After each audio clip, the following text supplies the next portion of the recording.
बिहार में लंबी रस्साकशी के बाद आज से जाति जनगणना की शुरुआत हो गई है। सरकार की तरफ से बनाई गई टीम पटना समेत पूरे राज्य में घर घर जाकर जानकारी ले रही है। अभी सिर्फ पहले चरण का काम शुरू हुआ है, जो कि आज यानी कि 7 जनवरी से शुरू हुआ। इस दौरान मकानों की गिनती की जा रही है। जाति आधारित ये पूरी जनगणना 2 चरणों में होगी। पहले चरण का काम 21 जनवरी तक चलेगा, वहीं दूसरा चरण 1 से 30 अप्रैल तक चलेगा, जिस दौरान जाति और उपजातियों से जुड़े हुए डिटेल्स जुटाए जाएंगे। इस पूरे सर्वे में बिहार सरकार ने शिक्षकों और आंगनबाड़ी कार्यकर्ताओं समेत 2 लाख लोगों को ड्यूटी पर लगाया है। ये पूरी प्रक्रिया इस साल मई तक पूरी होने की उम्मीद है, जिसके बाद इसकी रिपोर्ट भी सामने आएगी। इस पर करीब 500 करोड़ रुपए खर्च होंगे। बिहार में आज से जो जनगणना हो रही है, उसमें केवल जातियों के बारे में ही ब्यौरा नहीं लिया जा रहा, परिवारों की आर्थिक हालत का भी पूरा लेखा जोखा तैयार किया जाएगा। फिलहाल पहले चरण में केवल मकानों की गिनती हो रही है। इस दौरान हर मकान को एक एक नंबर दिया जा रहा है। साथ ही जनगणना करने वाले लोग परिवार से जुड़ी जानकारी इकट्ठा कर रहे हैं। सर्वे करने वाली टीम फॉर्म लेकर लोगों के घरों तक पहुंची है और उनसे पूछा जा रहा है कि उनके घर में कितने लोग हैं।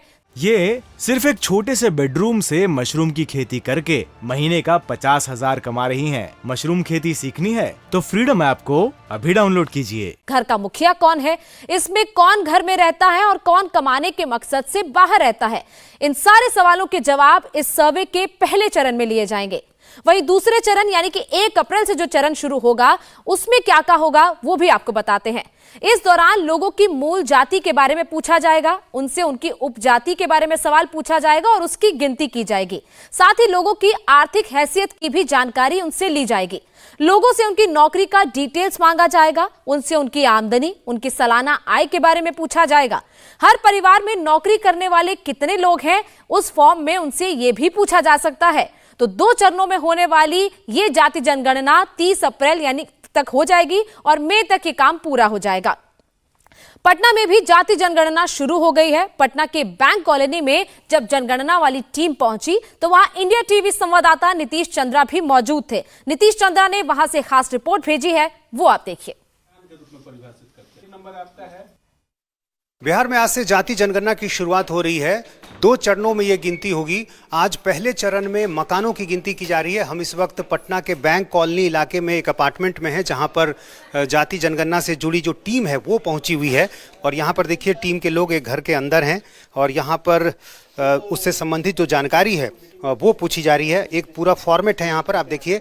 इसमें भवन संख्या, मकान संख्या, जिस उद्देश्य के लिए मकान का उपयोग किया जा रहा है, परिवार संख्या, परिवार के मुखिया का नाम, परिवार में कुल सदस्यों की संख्या, ये सारी जानकारी ली जा रही है। ये फॉर्मेट बना हुआ है, इसी के लिए आप जानकारी ले रहे हैं। हाँ जी, इस फॉर्मेट के अनुसार ही हमें जिस भी परिवार में हम जाएंगे उससे पूरी जानकारी हमें लेनी है और आगे हमें इसको बढ़ाना है। यहाँ पर भी देखिए कुछ और कर्मचारी हैं। ये आप क्या बना रहे हैं, ये समझा सकते हैं? ये प्रगणक का नजरी नक्शा है। मतलब ये जो एक प्रगणक को नियुक्त किया गया है, उनको जो क्षेत्र आवंटित किया गया है, वो क्षेत्र किस तरीके का है, घर उसमें किस तरीके के हैं, वो इसमें दर्शाया गया है। जैसे ये हम लोगों को जो गणना कार्य शुरू करना था, वो उत्तर पश्चिम कोने से शुरू करना था। तो उत्तर पश्चिम कोने का ये प्रथम भवन है, जो प्रथम आपका इंफ्रास्ट्रक्चर है, जो प्रथम बिल्डिंग है वो है। तो उसको हम लोगों ने ये बॉक्स से, अगर पक्का मकान अगर है तो हम लोगों ने उसे वर्ग के रूप में सूचित किया है। वर्ग का अर्थ हो गया कि वह पक्का मकान है और उसके अंदर 1 से 25, उसके अंदर जो ये 1 लिखा हुआ है, इसका अर्थ है कि ये भवन संख्या है। अर्थात यह जो अपार्टमेंट है उसका भवन संख्या 1 है और इसमें 1 से लेके 25 तक के इसमें फ्लैट हैं। ये जो हर एक फ्लैट है, हम लोग फ्लैट को एक अलग जनगणना मकान के रूप में परिभाषित करते हैं। ये आप देखिए, बिहार जाति आधारित गणना 2022 प्रगणक नजरी नक्शा। तो एक नक्शा भी साथ साथ तैयार किया जा रहा है और उसमें ये बताया जाएगा कि किस तरह से जो भवनों की संख्या है वो इसमें दर्शाई गई है। यहाँ जो मकान के मालिक हैं वो भी हमारे साथ हैं। आज से शुरुआत हुई है, क्या क्या जानकारी आपसे ली गई? हमसे पहली बात है कि मुखिया का नाम, तो मैं ही मुखिया हूँ, तो मैंने अपना नाम लिखा।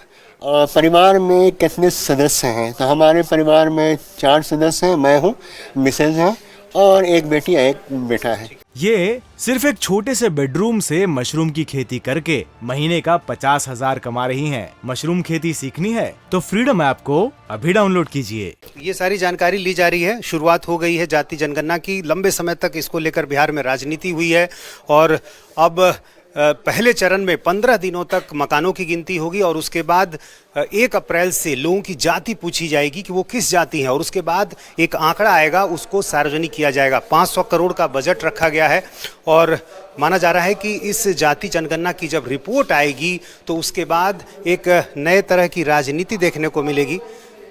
यहाँ पर आप देखिए नंबरिंग की जा रही है। ये लाल स्केच से मकान का नंबर यहाँ लिखा जा रहा है।